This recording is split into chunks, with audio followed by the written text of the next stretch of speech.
Good morning, children. So today we are going to do our next topic from the chapter Measures of Time.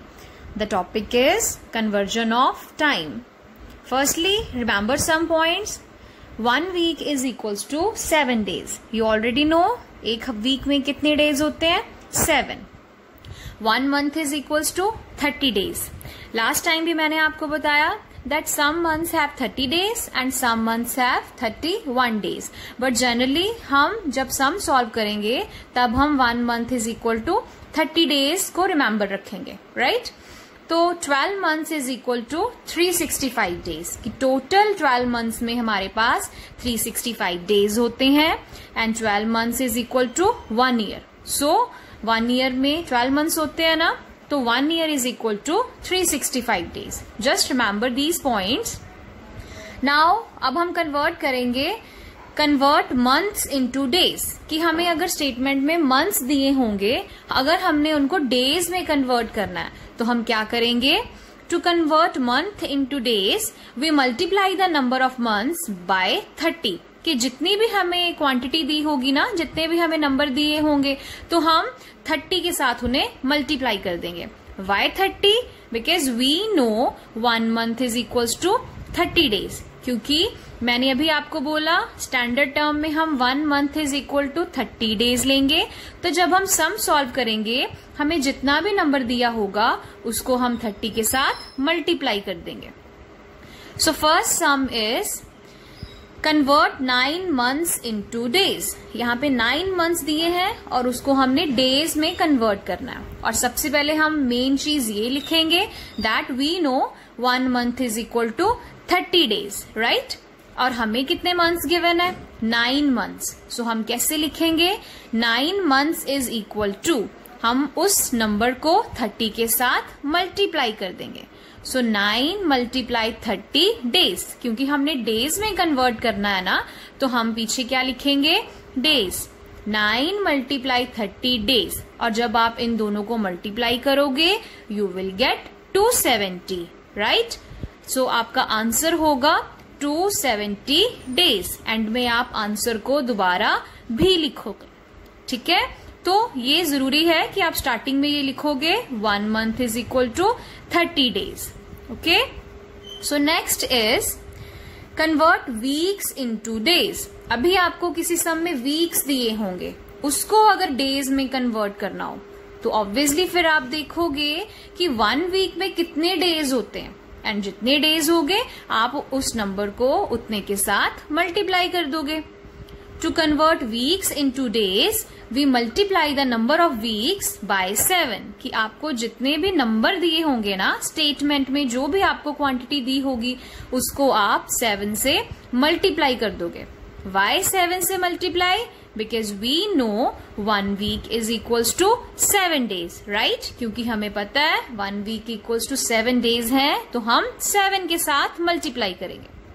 Sum is convert 15 weeks into days. यहाँ पे हमें quantity कितनी दी है? 15 weeks, right? तो solution में सबसे पहले हम क्या लिखेंगे? 1 week is equals to 7 days.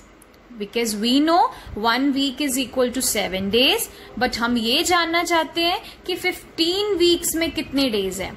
So we will write 15 weeks is equals to 7 multiply 15. और पीछे हम क्या लिखेंगे?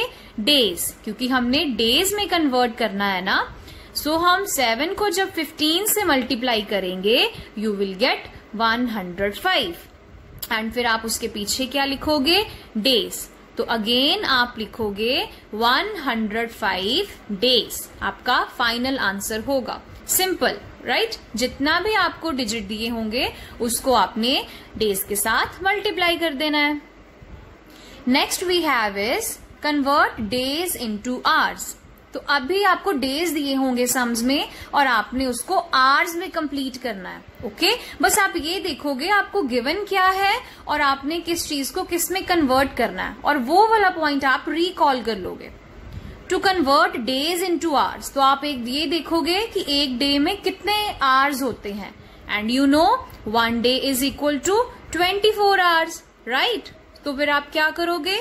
जो भी आपको डिजिट दिया होगा तो we multiply the number of days by 24। जो भी आपको डिजिट दिया होगा ना, आप उसको 24 से मल्टीप्लाई कर दोगे। I hope it is clear to you. So sum is convert 30 days into hours. Simple, आपको 30 डेज दिए हैं और आपने उसको आवर्स में कन्वर्ट करना है। एंड सबसे पहली लाइन आप क्या लिखोगे, विच इज मोस्ट इंपॉर्टेंट, जो आप स्किप नहीं करोगे, 1 day is equal to 24 hours, कि एक दिन में कितने आवर्स होते हैं, 24। And we want to know कि 30 डेज में कितने होंगे। So you will write 30 days is equal to 30 multiply 24, और उसके पीछे आप क्या लिखोगे, hours, because you want the answer in hours. फिर आप मल्टीप्लाई करोगे 30 को 24 के साथ रफ वर्क में, you will get 720। So your answer will be 720 hours. Next sum is, ध्यान से देखना, convert 21 days 28 hours into hours. Statement देखो, उन्होंने आपको 21 डेज एंड 28 आवर्स दिए हैं। इस टोटल को आपने आवर्स में कन्वर्ट करना है। अब आप ध्यान से देखो, आवर्स में कन्वर्ट करना है ना, तो 21 डेज को आप आवर्स में कन्वर्ट करोगे, 28 आवर्स को आप कन्वर्ट नहीं करोगे, क्योंकि वो तो ऑलरेडी आवर्स में है ना। 28 के साथ तो पहले आवर्स लिखा हुआ है, तो आप जस्ट 21 डेज को आवर्स में कन्वर्ट करोगे। तो सबसे पहले आप क्या लिखोगे, 1 day is equal to 24 hours. तो 21 डेज में कितने हुए, so 21 days is equal to 21 multiply 24। फिर आप रफ वर्क में 21 को जब 24 से मल्टीप्लाई करोगे, सो you will get 504 hours, right. अब आपको ये पता चल गया है कि 21 डेज में 504 आवर्स होते हैं, और 28 आवर्स तो आपको ऑलरेडी दिए हुए हैं। तब आप क्या करोगे, स्टेटमेंट दोबारा लिख के 21 डेज 28 आवर्स, फिर आप उसको सॉल्व करोगे। अभी हमने ऊपर फाइंड आउट किया ना, 21 डेज में 500 आवर्स होते हैं, तो आप लिखोगे 500 hours plus 28 hours. So your answer will be 532 hours. That will be your final answer. So इस टाइप के सम्स में आप जस्ट ये देखोगे कि जब आपने आवर्स में कन्वर्ट करना है ना, तो जो ऑलरेडी आवर्स में दिया है आप उसको कन्वर्ट नहीं करोगे, जो दूसरा कोई यूनिट होगा जैसे डेज है उसको कन्वर्ट करोगे, और दोनों को आवर्स में कन्वर्ट करने के बाद आप दोनों को ऐड कर दोगे।